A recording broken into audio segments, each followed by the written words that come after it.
ಆತ್ಮೀಯ ವಿದ್ಯಾರ್ಥಿಗಳೇ, ಇವತ್ತಿನ ದಿನ 8ನೇ ತರಗತಿಯ ಇತಿಹಾಸಕ್ಕೆ ಸಂಬಂಧಪಟ್ಟಂತ ಒಂದು ಅಧ್ಯಾಯವನ್ನು ತಿಳ್ಕೊಳ್ಳೋಣ. ಈ ಪಾಠವನ್ನು ನಾನು ಒಂದು ಕತೆ ಹೇಳ್ತೀನಿ. ಆ ಕಥೆಯನ್ನು ಆಧರಿಸಿ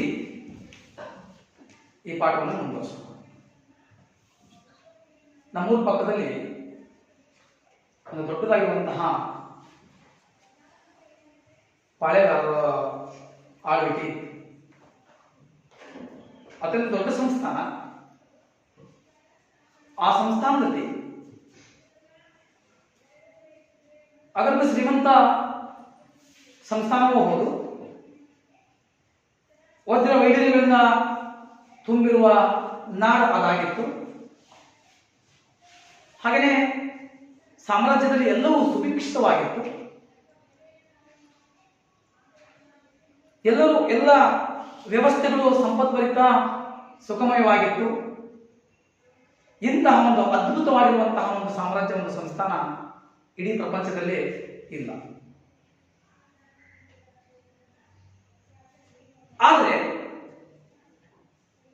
ಆ ಸಂಸ್ಥಾನವನ್ನ ಆಳ್ವಿಕೆ ಮಾಡುವಂತಹ ರಾಜರನ್ನು ಒಳಗೊಂಡಿರುವಂಥದ್ದು ಎಲ್ಲೂ ಸಹ ಉಲ್ಲೇಖಗಳು ಕಂಡುಬರಲಿಲ್ಲ.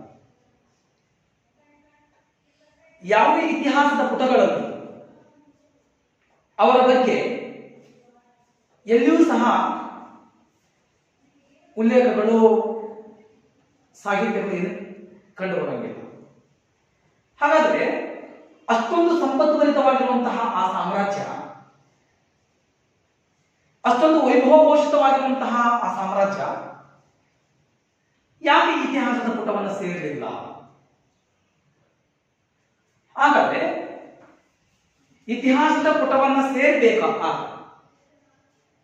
ಇತಿಹಾಸದ ಪುಟವನ್ನ ಸೇರಬೇಕು ಅಂತ ಅನ್ಕೊಂಡಿದ್ರೆ ಆ ಸಾಮ್ರಾಜ್ಯಕ್ಕೆ ಸಂಬಂಧಪಟ್ಟಂತಹ ವಿಷಯಗಳು ಇತಿಹಾಸದಲ್ಲಿ ಓದಲಿಕ್ಕೆ ಅವಕಾಶ ಬೇಕಿತ್ತು ಅಂತ ಅನ್ನೋದಾದ್ರೆ ಬಹುಮುಖ್ಯವಾಗಿ ಏನ್ ಬೇಕಾಗುತ್ತೆ? ಆಧಾರ. ಏನಾದ್ರು ಒಂದು ವಿಷಯ ಬೇಕಲ್ವಾ? ಈಗ ನಿಮ್ಮ ಬಗ್ಗೆ ನಾವು ತಿಳ್ಕೊಳ್ಬೇಕು ಅಂತಂದ್ರೆ, ನಮ್ಮ ಶಾಲೆಯ ಮಗು ನೀವು ಹೌದಾ ಅಂತ ನಾವು ತಿಳ್ಕೊಳ್ಬೇಕು ಅಂತಂದ್ರೆ ನಮ್ಮ ಶಾಲಾ ದಾಖಲಾತಿಗಳಲ್ಲಿ ನಿಮ್ಮ ವಿಚಾರವನ್ನ, ನಿಮ್ಮ ಸವಿಸ್ತಾರವಾದ ಮಾಹಿತಿಯನ್ನು ನಾವು ಬರೀತೇವೆ. ನಿಮ್ಮ ಹೆಸರನ್ನ ಬರಿತೀವಿ, ತಂದೆ ಹೆಸರು ಬರಿತೀವಿ, ಹುಟ್ಟಿದ ದಿನಾಂಕ ಬರಿತೀವಿ, ಜಾತಿ ಬರಿತೀವಿ, ಊರು ಬರಿತೀವಿ. ಎಲ್ಲ ವಿಷಯಗಳನ್ನ ಸಂಬಂಧಪಟ್ಟಂತೆ ನೀವು ಹೇಗೆ ಬರಿತೀವೋ ಆ ರೀತಿಯಲ್ಲಿ ನಿಮ್ಮ ದಾಖಲೆಗಳಲ್ಲಿ ನಮೂದಾಗುತ್ತವೆ. ಅದೇ ರೀತಿಯಾಗಿ ಎಲ್ಲೋ ಒಂದು ಸಾಮ್ರಾಜ್ಯ ವೈಭವಕೋಶಿತ ಇತ್ತು ಅಂತ ನಾವು ಹೇಳ್ತೀವಿ ಅನ್ನೋದಾದ್ರೆ ಕಥೆನ, ಅದು ಸತ್ಯ ಆಗಿರ್ಬೇಕು ಅನ್ನೋದಾದ್ರೆ ನಮಗೆ ಏನ್ ಬೇಕು? ಅದಕ್ಕೆ ಏನ್ ಬೇಕು? ಆಧಾರ ಬೇಕು. ಆಧಾರ ಇದ್ರೆ ಇತಿಹಾಸ ರಚನೆ ಮಾಡ್ಬೋದಾ? 8ನೇ ತರಗತಿಯ ವಿದ್ಯಾರ್ಥಿಗಳಿಗೆ ಇವತ್ತಿನ ದಿನ ಇತಿಹಾಸಕ್ಕೆ ಸಂಬಂಧಪಟ್ಟಂತ ಒಂದು ಅಧ್ಯಾಯ ಆಧಾರಗಳು ಎನ್ನುವಂತಹ ಪಾಠವನ್ನ ನಾವಿವತ್ತು ತಿಳ್ಕೊಳ್ಳೋಣ. ಓಕೆನಾ?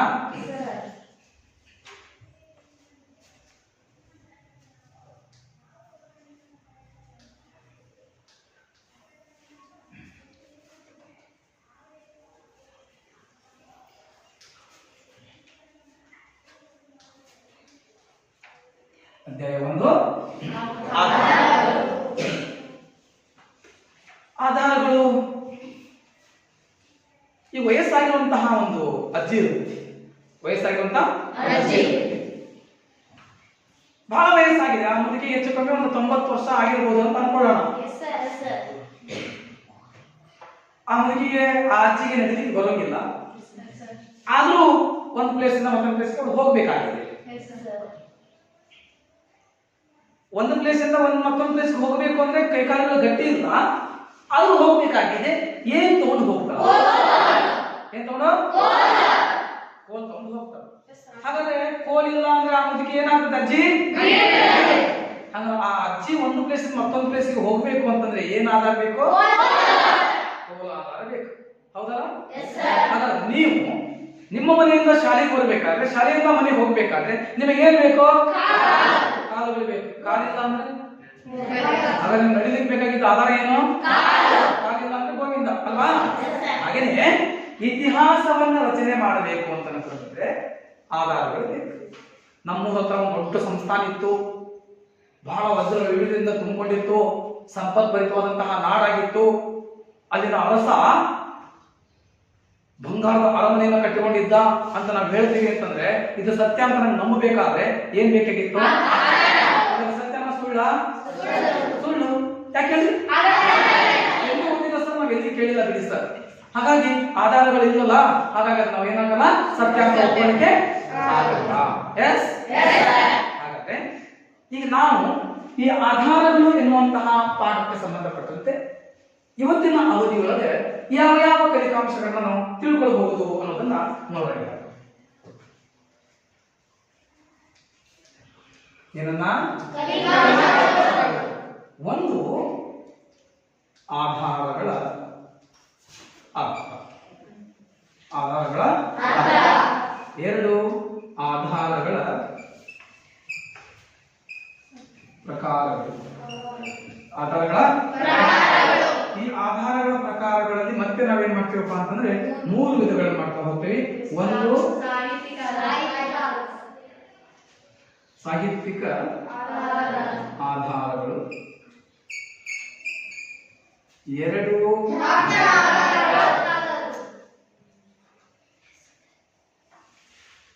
ಪ್ರಾಕ್ತನ ಆಧಾರಗಳು, ಹಾಗೆಯೇ ಮತ್ತೊಂದು ಮೌಖಿಕ ಮತ್ತು ಐತಿಹ್ಯಗಳು ಅಂತೇಳಿ ಕಂಡುಬರ್ತದೆ. ಹಾಗಾದ್ರೆ ಮತ್ತಿಲ್ಲಿ ಇದೇ ಕಲಿಕಾಂಶದಲ್ಲಿ ಸಂಬಂಧಪಟ್ಟಂತೆ ನಾವು ಸಾಹಿತ್ಯಿಕ ಆಧಾರಗಳಲ್ಲಿ ಮತ್ತೆ 2 ಪ್ರಕಾರಗಳ ಸಂಬಂಧಪಟ್ಟಂತೆ ನಾವು ಅಧ್ಯಯನ ಮಾಡ್ತೀವಿ. ಒಂದು ದೇಶೀಯ ಸಾಹಿತ್ಯ, ಹಾಗೇನೆ ವಿದೇಶೀಯ ಸಾಹಿತ್ಯ ಅಂತ ನಾವು 2 ಪ್ರಕಾರಗಳಲ್ಲಿ ಅಧ್ಯಯನ ಮಾಡ್ತೀವಿ. ದೇಶೀಯ ಸಾಹಿತ್ಯ, ವಿದೇಶೀಯ ಸಾಹಿತ್ಯ ಅಂತ 2 ಪ್ರಕಾರಗಳನ್ನು ಮಾಡ್ತೀವಿ. ಮತ್ತೆ ನಾವು ಇಲ್ಲಿ ಪ್ರಾಕ್ತನ ಆಧಾರಗಳಿಗೆ ಸಂಬಂಧಪಟ್ಟಂತೆ ನಾವು ನೋಡ್ತಾ ಹೋದಾಗ ಇಲ್ಲಿ ಬಂದಾಗ ನಮಗೆ ಮೊದಲು ನಾಣ್ಯಗಳು, ಶಾಸನಗಳು, ಹಾಗೆಯೇ ನಾಣ್ಯಗಳು, ಹಾಗೆಯೇ ಸ್ಮಾರಕಗಳು, ಹಾಗೆಯೇ ಪಳೆಯುಳಿಕೆಗಳು ಅಂತ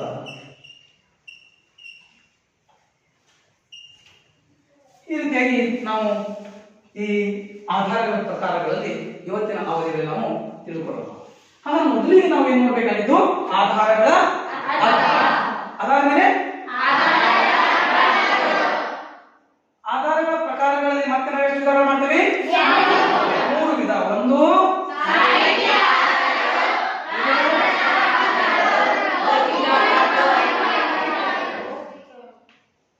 ನಾನು ಹೇಗೆ ಹೇಳ್ತೀನಲ್ಲ ಅವಾಗ ನಾನು ಹೇಳ್ತೀನಿ ನೋಡಿ. ಸಾಹಿತ್ಯಿಕ ಆಧಾರ ಅಂತ ಒಂದು ಬಂದಾಗ ಅದನ್ನ ಹೇಳಬೇಕು. ಎರಡನೇದು, 3 ಮೌಖಿಕ ಮತ್ತು 3 ಪ್ರಕಾರಗಳನ್ನ ನಾವು ಮಾಡ್ತಾ ಹೋಗ್ತೀವಿ ಆಧಾರಗಳ ಪ್ರಕಾರಗಳು. ಅದೇ ರೀತಿಯಾಗಿ ಸಾಹಿತ್ಯ ಆಧಾರಗಳಲ್ಲಿ ದೇಶೀಯ ಸಾಹಿತ್ಯ, 2 ಪ್ರಕಾರ ನೋಡ್ತೀವಿ. ಹಾಗೆ ಪ್ರಾಕ್ತನ ಆಧಾರಗಳಲ್ಲಿ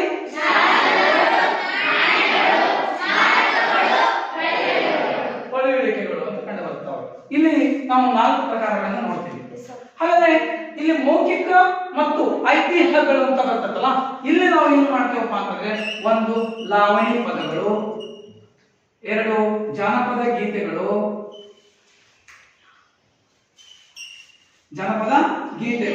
ಕಥೆಗಳು ಅಂತ ಬರ್ತಾವ. ಕಥೆಗಳು ನಿಮ್ಮೂರಾಗ ನಿಮ್ಮ ಮನೆ ಹಿರಿಯರು ಅಜ್ಜಿ ಹೇಳ್ತಿರ್ತಾರ, ಹಳೆಯ ಯಾವ್ದಾದ್ರು ಒಂದು ಕಥೆಗಳನ್ನ ಹೇಳ್ತಿರ್ತಾರ ಗೊತ್ತಲ್ಲ.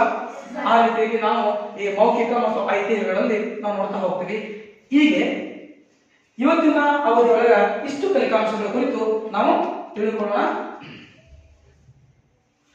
ಈ ಪ್ರಾರಂಭದಲ್ಲಿ ನಾವು ಮೊದಲಿಗೆ ಆಧಾರಗಳ ಅರ್ಥವನ್ನ ತಿಳಿಯೋಣ. ಆಧಾರ ಎಂದರೇನು ಅನ್ನೋದನ್ನ ಈಗ ನಾನು ಹೇಳ್ತೇನೆ ನೋಡಿ. ಆಧಾರದ ಅರ್ಥ ಅಥವಾ ಆಧಾರ ಎಂದ್ರೆ ನೋಡಿ, ಇತಿಹಾಸ ರಚನೆಗೆ ಬೇಕಾಗಿರುವ ಮೂಲ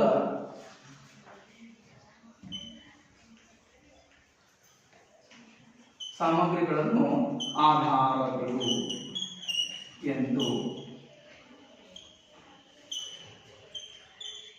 ಕರೆಯುವುದು. ನೋಡಿ, ಆಧಾರಗಳು ಎಂದರೆ ಇತಿಹಾಸವನ್ನ ರಚನೆ ಮಾಡಲಿಕ್ಕೆ ಯಾವುದಾದ್ರೂ ಆಗಿರ್ತಾರೆ. ಮೌರ್ಯರ ಇತಿಹಾಸ ಆಗಿರಲಿ, ಕದಂಬರ ಇತಿಹಾಸ ಆಗಿರಲಿ, ಗಂಗ, ಚಾಲುಕ್ಯ, ಹೊಯ್ಸಳ, ರಾಷ್ಟ್ರಕೂಟ, ಯಾರದೇ ಇತಿಹಾಸ ಆಗಿರಲಿ, ನಾವು ಓದ್ತಿದ್ದೀವಲ್ಲ, ಇವುಗಳನ್ನ ಓದ್ತಿದ್ದೀವಿ ಅಂತಂದ್ರೆ ಇತಿಹಾಸದ ಪುಸ್ತಕಗಳಲ್ಲಿ ನಾವು ತಿಳ್ಕೊಂತಿದ್ದೀವಿ ಅನ್ನೋದಾದ್ರೆ ಅವೆಲ್ಲವುಗಳಿಗೂ ಸಂಬಂಧಪಟ್ಟಂತ ಬರಲಿಕ್ಕೆ ಏನ್ ಸಿಕ್ಕಿದಾವ ಅಂತಂದ್ರೆ ನಮಗೆ ಸಾಮಗ್ರಿಗಳು ಸಿಕ್ಕಿದಾವ. ಏನ್ ಸಿಕ್ಕಿದಾವ? ಈ ಸಾಮಗ್ರಿಗಳನ್ನೇ ನಾವೇನಂತ ಕರಿತೀವಿ? ಫಾರ್ ಎಕ್ಸಾಂಪಲ್, ನಿಮಗೆ ಅಡಿಗೆ ಮಾಡ್ತೀರಲ್ವಾ? ಸಾಂಬಾರ್ ಮಾಡ್ತಾರ? ಸಾಂಬಾರ್ ಸಾಮಗ್ರಿಗಳು ಅಂತ ಕರಿತೀವಿ, ಗೊತ್ತಾ? ಓಕೆ, ಸಾಂಬಾರ್ ಸಾಮಗ್ರಿಗಳು ಅಂತಂದಾಗ ನೀವು ಹೇಳ್ಬೋದು ಏನು? ಏಲಕ್ಕಿ, ಲವಂಗ, ಮೆಣಸು, ಈರುಳ್ಳಿ, ಖಾರ ಪುಡಿ, ಉಪ್ಪು ಎಲ್ಲ ಹೇಳ್ತಿರ್ತಾನೆ. ಅದೇ ಯಾವ ರೀತಿಯಾಗಿ ಸಾಮಗ್ರಿಗಳನ್ನ ನೀವು ಕೂಡ ಹಾಕೊಂಡ್ರಿ ಏನ್ ಮಾಡಕ್ಕೆ? ಸಾಂಬಾರ್ ಮಾಡಕ್ಕೆ. ಅದೇ ರೀತಿಯಾಗಿ ಇತಿಹಾಸವನ್ನು ರಚನೆ ಮಾಡಲಿಕ್ಕೆ ಏನೇನು ಬೇಕಲ್ಲ ಅವುಗಳನ್ನು ನಾವೇನು ಕರಿತೀವಿ? ಏನನ್ನು ರಚನೆ ಮಾಡಲಿಕ್ಕೆ ಏನ್ ಬೇಕು? ಅವುಗಳನ್ನು ಏನಂತ ಕರಿತೀವಿ? ಹಾಗಾದ್ರೆ ಆಧಾರಗಳು ಎಂದರೇನು? ಯಾರು ಹೇಳ್ತೀರಿ? ನೋಡ್ಕೊಂಡೆ ಹೇಳ್ಬೋದಲ್ಲ, ಹೇಳಪ್ಪ ನೋಡೋಣ. ನಾವು ಹೇಳಿ. ಇತಿಹಾಸದ ರಚನೆಗೆ ಬೇಕಾಗುವ ಮೂಲ ಸಾಮಗ್ರಿಗಳೇ ಆಧಾರ ಎಂದು ಕರೆಯುತ್ತೇವೆ. ಇತಿಹಾಸ ರಚನೆಗೆ ಬೇಕಾಗಿರುವ ಮೂಲ ಸಾಮಗ್ರಿಗಳನ್ನ ಆಧಾರ ಅಂತ ಕರಿತೀವಿ. ಮತ್ತೊಬ್ರು ಯಾರು ಹೇಳ್ತೀರಿ? ಇತಿಹಾಸ ರಚನೆಗೆ ಬೇಕಾಗಿರುವ ಮೂಲ ಸಾಮಗ್ರಿಗಳನ್ನು ಆಧಾರ ಎಂದು ಕರೆಯುತ್ತೇವೆ. Very good. ನೀನು ಹೇಳ್ಕೊ. ಇತಿಹಾಸ ರಚನೆಗೆ ಬೇಕಾಗುವ ಮೂಲ ಸಾಮಗ್ರಿಗಳನ್ನು ಆಧಾರ ಎಂದು ಕರೆಯುತ್ತೇವೆ. ಓಕೆ, ಇತಿಹಾಸ ರಚನೆಗೆ ಬೇಕಾಗಿರುವ ಮೂಲ ಸಾಮಗ್ರಿಗಳನ್ನ ಆಧಾರ ಅಂತ ನಾವು ಕರಿತೀವಿ. ಹೇಳ್ತೀರಾ ಇನ್ನೊಮ್ಮೆ? ಹೇಳಿ ನೋಡೋಣ.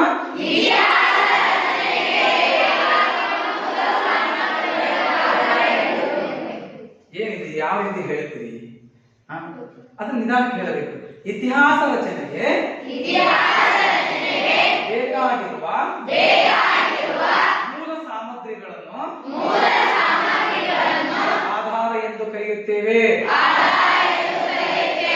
ಹಾಗಾದ್ರೆ ಇಲ್ಲಿ ಈ ಸಾಮಗ್ರಿ ಅಂತ ನೀವೇನು ಅಂತಿರಲ್ಲ, ಈ ಸಾಮಗ್ರಿಗಳೇ ಆಧಾರಗಳ ಪ್ರಕಾರಗಳು.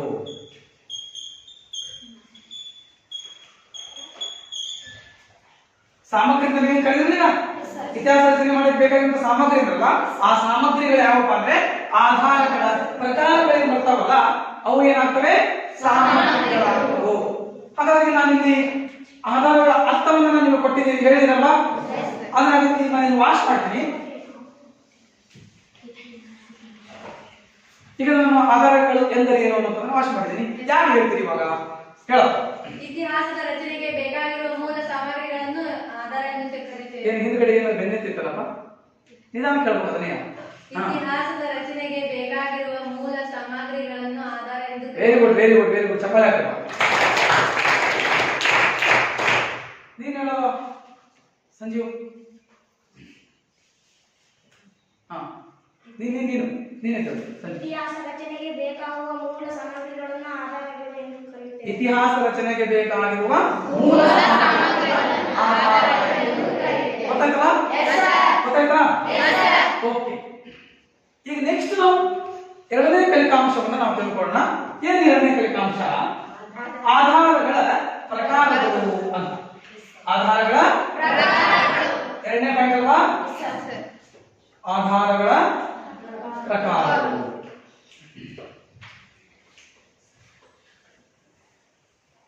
ಸರಿ, ಈ ಆಧಾರಗಳ ಪ್ರಕಾರಗಳಲ್ಲಿ ನಾವು ಪ್ರಮುಖವಾಗಿ 3 ಪ್ರಕಾರಗಳನ್ನು ನೋಡ್ತಾ ಹೋಗ್ತೀವಿ. ಎಷ್ಟು? 3. ಇಲ್ಲಿ ಬರೀತಾ ಹೋಗ್ತೀನಿ. 1 ಸಾಹಿತ್ಯಿಕ ಆಧಾರಗಳು, 2 ಪ್ರಾಕ್ತನ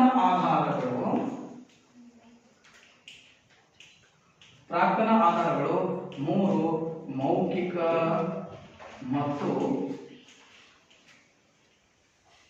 ಐತಿಹ್ಯಗಳು ಅಂತ ನಾವು ಮಾಡ್ತೀವಿ. 3 ಪ್ರಕಾರಗಳು ಮಾಡ್ತೀವಿ. ಈಗ ನಾವು ಮೊದಲಿಗೆ ನೋಡ್ಕೊಳ್ಬೇಕಾಗಿದೆ ಏನಪ್ಪ ಅಂದ್ರೆ ಸಾಹಿತ್ಯಿಕ ಆಧಾರಗಳ ಬಗ್ಗೆ ತಿಳ್ಕೊಳ್ಳೋಣ ಫಸ್ಟ್. ಯಾವ್ದ್ರಲ್ಲಿ? ಸಾಹಿತ್ಯ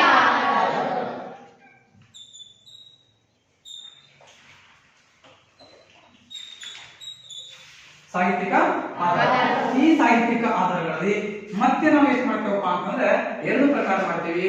ಒಂದು ದೇಶೀಯ ಸಾಹಿತ್ಯ, ಹಾಗೆ ಎರಡನೇದು ವಿದೇಶೀಯ ಸಾಹಿತ್ಯ ಅಂತ ಎರಡು ಪ್ರಕಾರ ಮಾಡ್ತೀವಿ. ಓಕೆ, ದೇಶೀಯ ಸಾಹಿತ್ಯ, ಎರಡು ಪ್ರಕಾರ ಮಾಡಿಲ್ವಾ? ನಾವು ಇದರ ದೇಶದಲ್ಲಿ ಉಳ್ಕೊಂಡಿದ್ದೇವೆ ಅಂತಂದ್ರೆ ನಾವು ದೇಶೀಯನ ವಿದೇಶಿಯನ? ದೇಶೀಯ ತಾನೆ.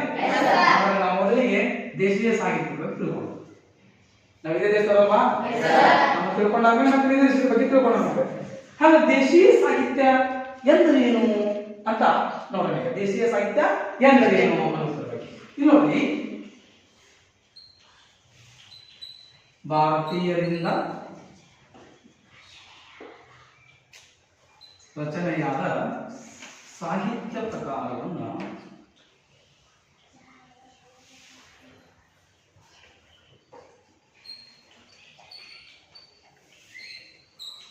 ದೇಶೀಯ ಸಾಹಿತ್ಯ.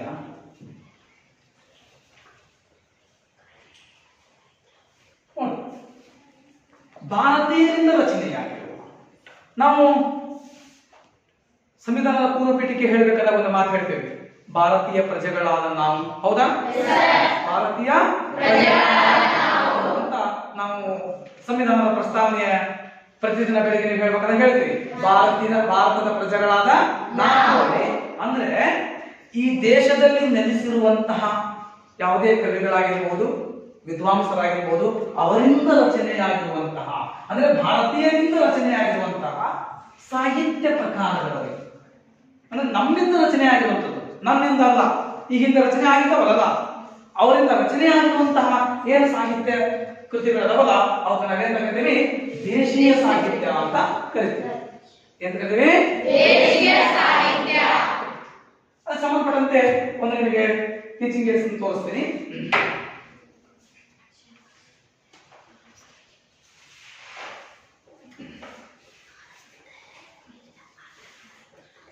ನೋಡಿ,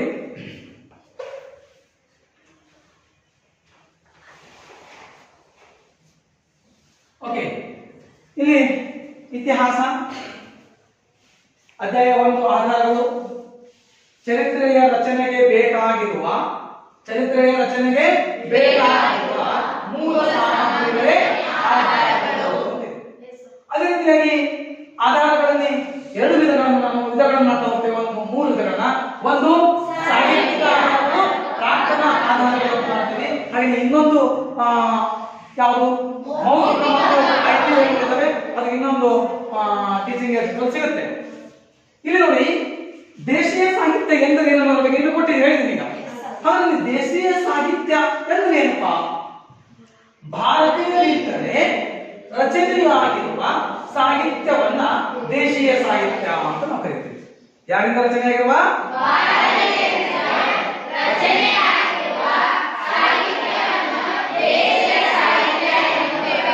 ಹೌದಾ? ಭಾರತೀಯರನ್ನು ನಾವೇನು ಹೇಳಿದಿರಲ್ಲ, ಅವ್ರು ಯಾರ್ಯಾರು ಭಾರತೀಯರು ನೋಡ್ತೀವಿ. ಕೌಟಿಲ್ಯ, ಕರ್ಹಣ, ಶ್ರೀವಿಜಯ, ವಿಶಾಖದತ್ತ, ಅಶ್ವಘೋಷ, ಇನ್ನು ಮುಂತಾದ ಕವಿಗಳು ಬಹಳಷ್ಟು ಜನ ಬರ್ತಾರೆ. ಪಂಪ ಬರ್ತಾನೆ, ರಂಗ ಬರ್ತಾನೆ, ಜನ್ನ ಬರ್ತಾನೆ. ಹೌದಾ? ಕುಮಾರವ್ಯಾಸ, ಜನ್ನ, ಲಕ್ಷ್ಮೀಶ, ಇವೆಲ್ಲರೂ ಸಹ ದೇಶೀಯರಿಂದ ರಚನೆಯಾಗಿರುವ ದೇಶೀಯ ಕವಿಗಳಿರಲ್ಲ. ಹಾಗಾಗಿ ಕೌಟಿಲ್ಯ ಅಂದ ತಕ್ಷಣ ನಿಮಗೆ ನೆನಪಾಗುವಂತಹ ಕೃತಿ ಯಾವುದು?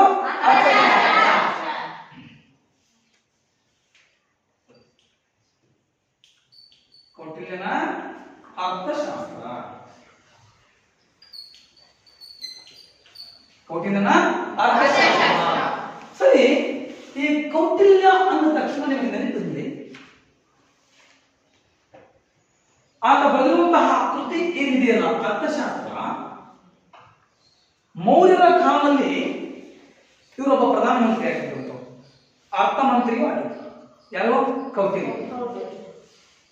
ಅವತ್ತು ಮೌರ್ಯರ ಕಾಲದಲ್ಲಿ ರಚನೆ ಆಗಿರುವಂತಹ ಈ ಸಾಹಿತ್ಯ ಗ್ರಂಥ, ಮೌರ್ಯರ ಕಾಲದಲ್ಲಿ ರಚನೆ ಆಗಿರುವಂತಹ ಬರೆದಿರುವಂತಹ ಈ ಸಾಹಿತ್ಯ ಗ್ರಂಥ ಪ್ರಸ್ತುತ ಆಧುನಿಕ ಕಾಲದಲ್ಲೂ ಸಹ ಈ ಅರ್ಥಶಾಸ್ತ್ರ ಕೃತಿ ದೇಶವನ್ನ ಮುನ್ನಡೆಸಲಿಕ್ಕೆ, ದೇಶವನ್ನ ಆಳ್ವಿಕೆ ಮಾಡಲಿಕ್ಕೆ ಅದೊಂದು ಆಧಾರವಾಗಿದೆ.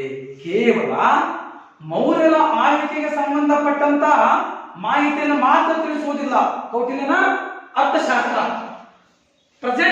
ಪ್ರಸ್ತುತ ಅವಧಿಯಲ್ಲೂ ಸಹ ದೇಶದ ಆರ್ಥಿಕ ಪ್ರಗತಿಯಾಗಿರಲಿ, ದೇಶದ ಆಡಳಿತ ಆಗಿರಲಿ, ಸಾಮಾಜಿಕ ಜೀವನ ಆಗಿರಲಿ, ಎಲ್ಲವುಗಳ ಮೇಲೆ ಬೆಳಕು ಚೆಲ್ಲುವಂತಹ ಕೃತಿ ಕೌಟಿಲ್ಯನ ಅರ್ಥಶಾಸ್ತ್ರ. ಆದರೆ ಈ ಕೌಟಿಲ್ಯನ ಅರ್ಥಶಾಸ್ತ್ರ ಯಾರ ಕುರಿತು ನಮಗೆ ವಿಷಯನ ತಿಳಿಸುತ್ತೆ? ಮೌರ್ಯರ ಕುರಿತು ವಿಷಯವನ್ನ ತಿಳಿಸ್ತಾ ಹೋಗ್ತೇವೆ. ಹೌದಾ? ಹಾಗಾದ್ರೆ ಕೌಟಿಲ್ಯನ ಕೃತಿ ಹೆಸರೇನು? ಹಾಗೆ ಮತ್ತೋರ್ವ ಕವಿ ಕಲ್ಹಣ. ಮತ್ತೋರ್ವ ಕವಿ ಯಾರು? ಇದರ ಕೃತಿ ಯಾವುದಪ್ಪ ಅಂತಂದ್ರೆ ರಾಜತರಂಗಿಣಿ. ಯಾವುದು? ಕಲ್ಹಣನ ರಾಜತರಂಗಿಣಿ ಸಹ ಅವತ್ತಿನ ಕಾಲದ ರಾಜರುಗಳ ಇತಿಹಾಸವನ್ನ ತಿಳಿಸುವಂತ ಒಂದು ಸಾಹಿತ್ಯ ಗ್ರಂಥ ಆಗಿದೆ. ಇನ್ನು ನೆಕ್ಸ್ಟ್ ಶ್ರೀ ವಿಜಯ. ಶ್ರೀ ವಿಜಯ ಅನ್ನುವಂತಹ ಮತ್ತೊಬ್ಬ ಕವಿ. ಆತನ ಕೃತಿ ಹೆಸರೇನಪ್ಪ ಅಂದ್ರೆ ಕವಿರಾಜ ಮಾರ್ಗ. ಕವಿರಾಜ ಮಾರ್ಗ. ಈ ಕವಿರಾಜ ಮಾರ್ಗ ಎನ್ನುವಂತಹ ಕೃತಿ ನೃಪತುಂಗನ ಅಮೋಘ ವರ್ಷ ನೃಪತುಂಗನ ಆಸ್ಥಾನದ ಕವಿಯಾಗಿರುವ ಶ್ರೀ ವಿಜಯ. ಅಮೋಘ ವರ್ಷ ನೃಪತುಂಗನ ಕವಿಯಾಗಿರುವ ಆಸ್ಥಾನದ ಕವಿಯಾಗಿರುವ ಶ್ರೀ ವಿಜಯನ ಕೃತಿಯಾಗಿದೆ ಕವಿರಾಜ ಮಾರ್ಗ. ಹಾಗಾದ್ರೆ ಈ ಕವಿರಾಜ ಮಾರ್ಗದ ಕೃತಿ ಅಮೋಘ ವರ್ಷ ನೃಪತುಂಗನ ಕಾಲದ ಆ ಇತಿಹಾಸವನ್ನ ತಿಳಿಸುವಂತಹ ಒಂದು ಸಾಹಿತ್ಯ ಗ್ರಂಥ ಆಗಿದೆ. ಇನ್ನು ನೆಕ್ಸ್ಟ್ ವಿಶಾಖ ದತ್ತ. ಮತ್ತೊಬ್ಬ ಕವಿಯರು ಇವರು ದೇಶೀಯ ಕವಿಗಳ ವಿದೇಶಿಯ ಕವಿಗಳ? ಓಕೆ. ವಿಶಾಖ ದತ್ತ ಮುದ್ರ ರಾಕ್ಷಸ. ಮುದ್ರ ರಾಕ್ಷಸ ಇದು ಮತ್ತೊಂದು. ಹಾಗೆ ಅಶ್ವಘೋಷ ಅಂತ ಬರೀತಾರೆ. ಯಾರು? ಅಶ್ವಘೋಷ. ಅಶ್ವಘೋಷ ಹೆಸರು ಬಂದಿರಾ? ಓಕೆ. ಅಶ್ವಘೋಷ ಯಾವುದು?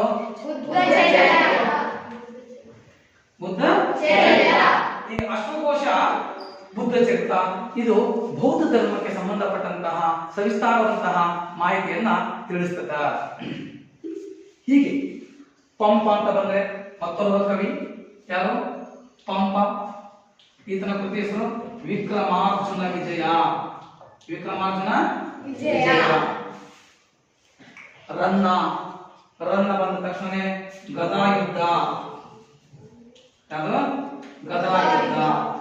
ಹೀಗೆ ಅವತ್ತಿನ ಕಾಲದಲ್ಲಿ ರಾಜರುಗಳು ತಮ್ಮ ಜೀವನ, ತಮ್ಮ ಆಳ್ವಿಕೆ ಕಾಲದಲ್ಲಿ ಯಾವ್ಯಾವ ರೀತಿಯಾಗಿ ನಡೀತಿತ್ತು ಎನ್ನುವಂತಹ ವಿಚಾರಗಳನ್ನ ತಮ್ಮ ಆಸ್ಥಾನದಲ್ಲಿ ಕವಿಗಳನ್ನು ಸಾಕ್ತಿದ್ರಲ್ಲ ಅವರ ಮೂಲಕ ಅವನ್ನು ಬರೆಸ್ತಿದ್ರು.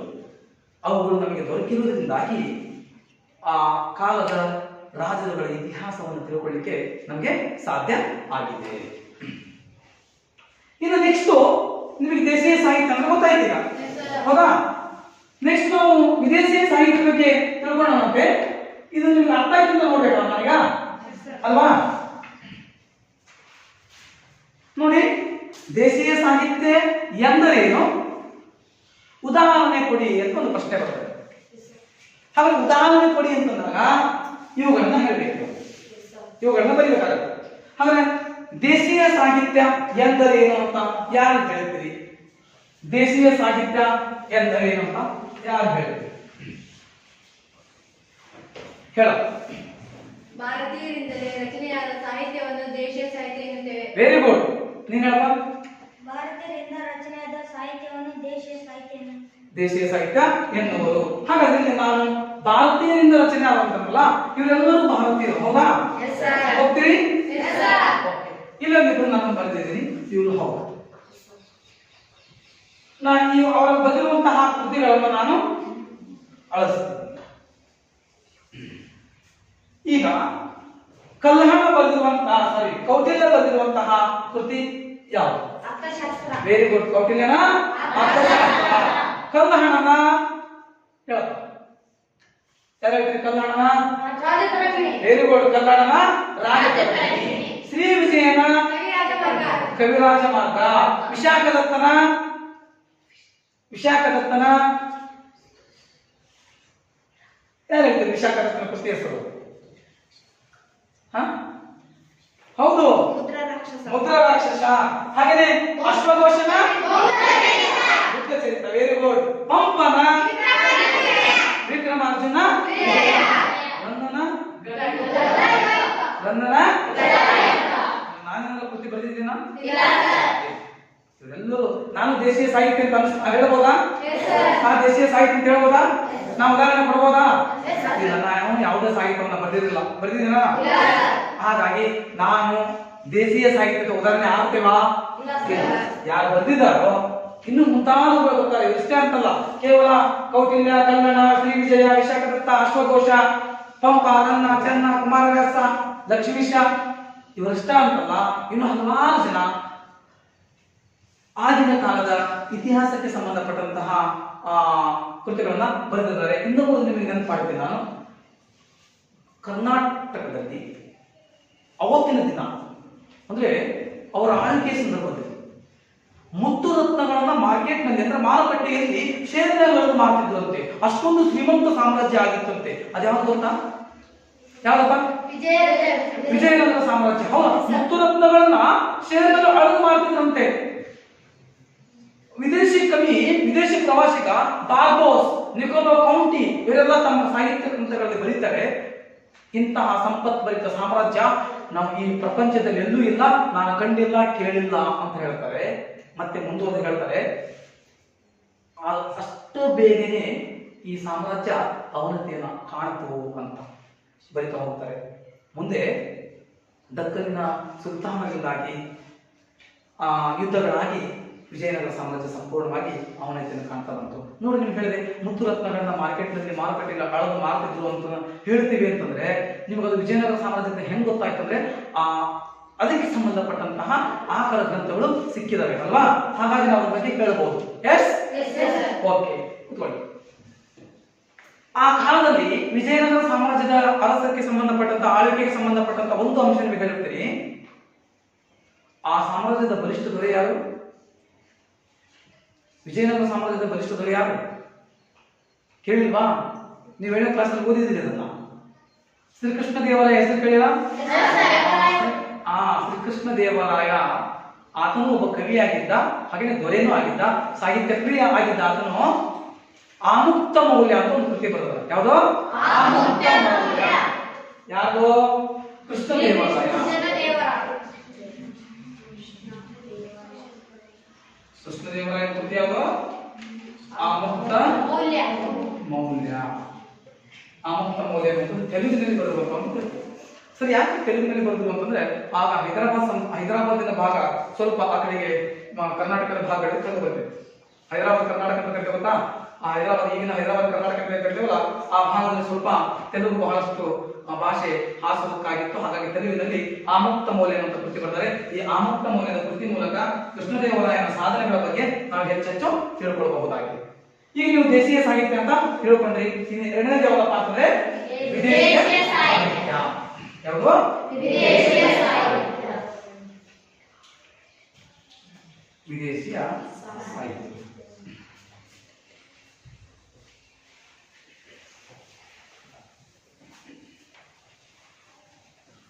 ಓಕೆ, ಇನ್ನು ವಿದೇಶೀಯ ಸಾಹಿತ್ಯ ಎಂದರೇನು ಅನ್ನೋದಕ್ಕೆ ನಾವು ಫಸ್ಟ್ ತಿಳ್ಕೊಳ್ಬೇಕು.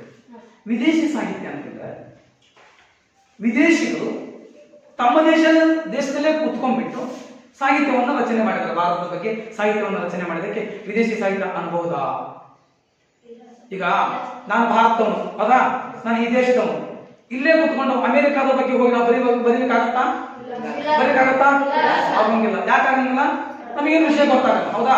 ಹಾಗಾದ್ರೆ ಭಾರತಕ್ಕೆ ಬಂದು ಇಲ್ಲಿರುವಂತಹ ರಾಜರುಗಳ ಆಳ್ವಿಕೆಯೋ ಮತ್ತೊಂದು ವಿಚಾರವನ್ನ ಏನು ಬರೀತಾರಲ್ಲ ಅದು ವಿದೇಶಿ ಸಾಹಿತ್ಯ ಅನ್ಸ್ಬೋದು. ಅಂತವ್ರು ಯಾರು? ವಿದೇಶಿ, ನೋಡ್ರಿ, ವಿದೇಶಿ ಬರಹಗಾರರು, ಹಾಗೆಯೇ ವಿದ್ವಾಂಸರು ಮತ್ತು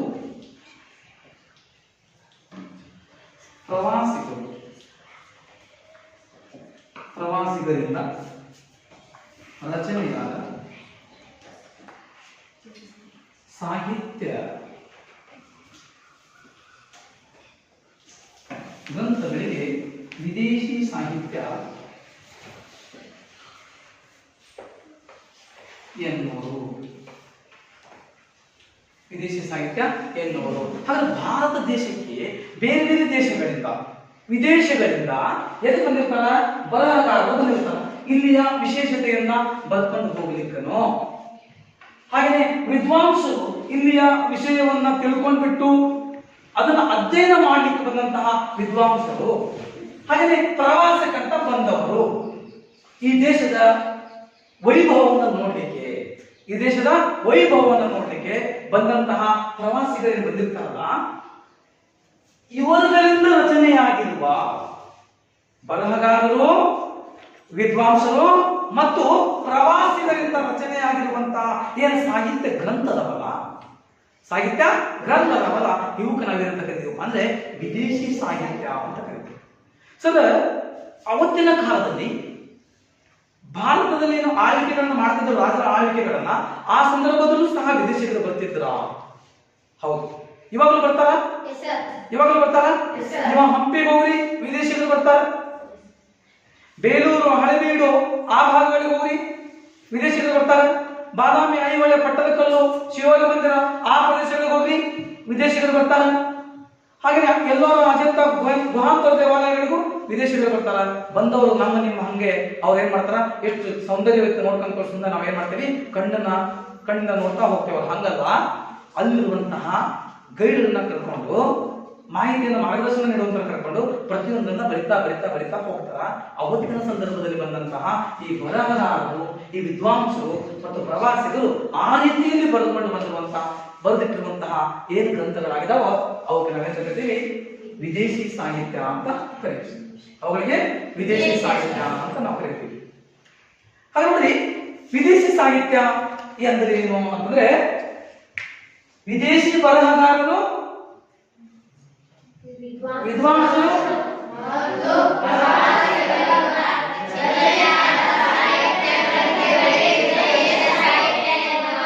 ಹಾಗಾದ್ರೆ ನಾನು ಇಲ್ಲಿ ಸ್ವಲ್ಪ ಇದೊಂದು ಚಿತ್ರ ನಿಮಗೆ ತೋರಿಸ್ತೀನಿ.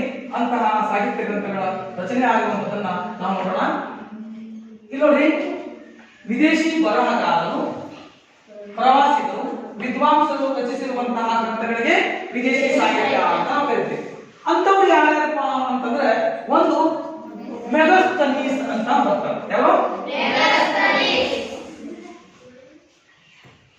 ಮೆಗಸ್ತನೀಸನ ಇಂಡಿಕಾ ಅನ್ನುವುದು ಒಂದು ಕೃತಿ. ಮೆಗಸ್ತನೀಸನ ಇಂಡಿಕಾ. ಹಾಗೆಯೇ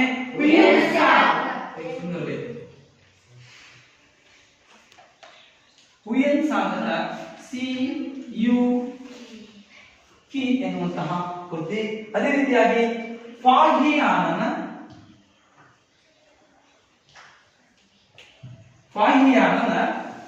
ಘೋಕೋಕಿ,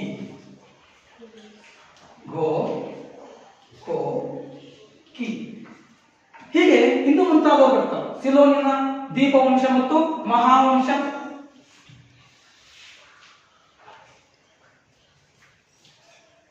ದೀಪವಂಶ ಮತ್ತು ಮಹಾವಂಶ, ನ್ಯೂ ನಿಜ್ಜನ, ಜಿಯೋಗ್ರಫಿ, ಹೀಗೆ ಹಲವಾರು ಕೃತಿಗಳನ್ನು ಬರೀತಾ ಹೋಗ್ತಾರೆ.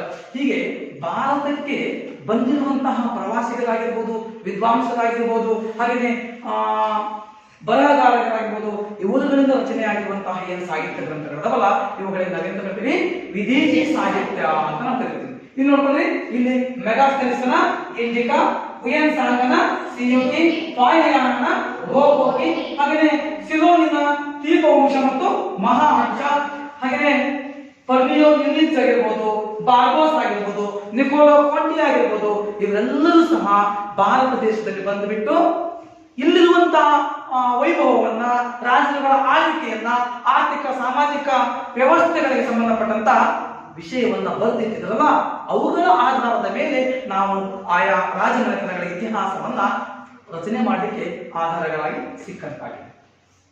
ಮಕ್ಕಳೇ, ಇವತ್ತಿನ ಅವಧಿಯಲ್ಲಿ ನಾವು ಆಧಾರಗಳ ಅರ್ಥ, ಆಧಾರಗಳ ಪ್ರಕಾರಗಳು, ಆ ಆಧಾರಗಳ ಪ್ರಕಾರಗಳಲ್ಲಿ ಪ್ರಮುಖವಾಗಿ ನಾವು ಇವತ್ತು ಸಾಹಿತ್ಯಿಕ ಆಧಾರಗಳನ್ನು ಮಾತ್ರ ತಿಳ್ಕೊಂಡಿದ್ದೀವಿ ಅಲ್ವಾ? ಹಾಗೆ ಒಂದಿಷ್ಟು ನಿಮಗೆ ಪ್ರಶ್ನೆಗಳನ್ನು ಕೇಳಬಹುದಲ್ಲ? ಓಕೆ. ಆಧಾರಗಳು ಎಂದರೇನು? ಇದು ನಿಮಗೆ ಗೃಹ ಪಾಠ ನೀವು ಬರ್ಕೋಬೇಕಾಗಿದೆ. ಆಧಾರಗಳು ಎಂದರೇನು ಅಂತ ನಾನು ಪ್ರಶ್ನೆ ಕೇಳ್ತಾನ, ಅದೇ ನಿಮಗೆ ಗೃಹ ಪಾಠನ ಹೌದು. ಆಧಾರಗಳು ಎಂದರೇನು ಹೇಳಿ. ಇತಿಹಾಸದ ರಚನೆಗೆ ಬೇಕಾಗಿರುವ ಮೂಲ ಸಾಮಗ್ರಿಗಳನ್ನು ಆಧಾರ ಎಂದು ಕರೆಯುತ್ತೇವೆ. Very good.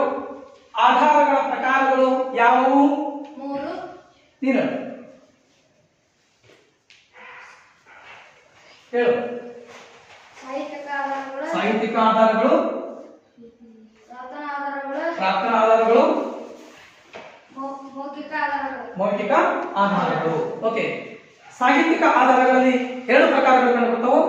ದೇಶೀಯ ಸಾಹಿತ್ಯ ಮತ್ತು ವಿದೇಶೀಯ ಸಾಹಿತ್ಯ. ದೇಶೀಯ ಸಾಹಿತ್ಯ ಮತ್ತು ವಿದೇಶೀಯ ಸಾಹಿತ್ಯ. ದೇಶೀಯ ಸಾಹಿತ್ಯ ಅಂದ್ರೆ ಯಾರು ಹೇಳ್ತೀರಿ? ಹೇಳು.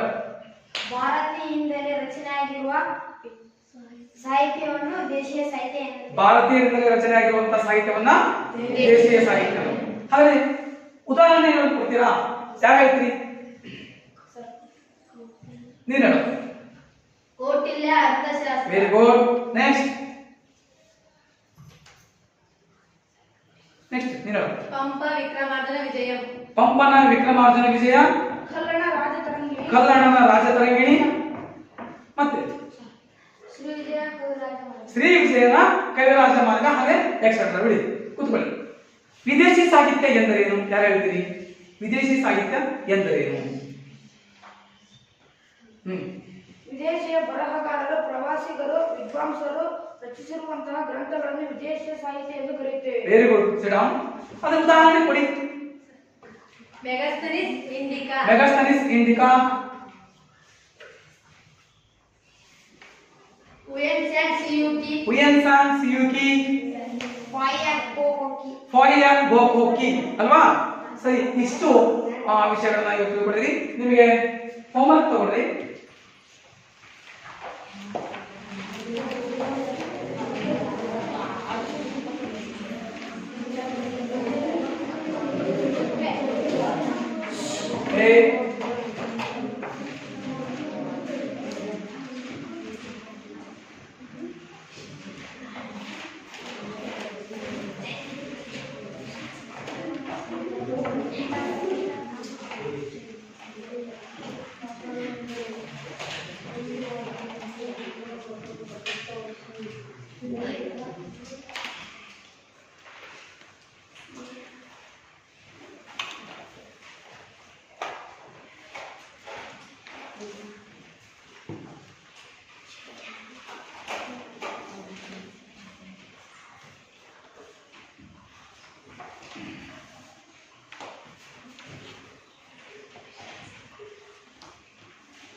Okay, thank you. ಮತ್ತೆ ಮುಂದಿನ ಅವಧಿಯಲ್ಲಿ ನಾವು ಆಧಾರಗಳಿಗೆ ಸಂಬಂಧಪಟ್ಟಂತ ಉಳಿದ ವಿಚಾರ ತಿಳ್ಕೊಳ್ಳೋಣ.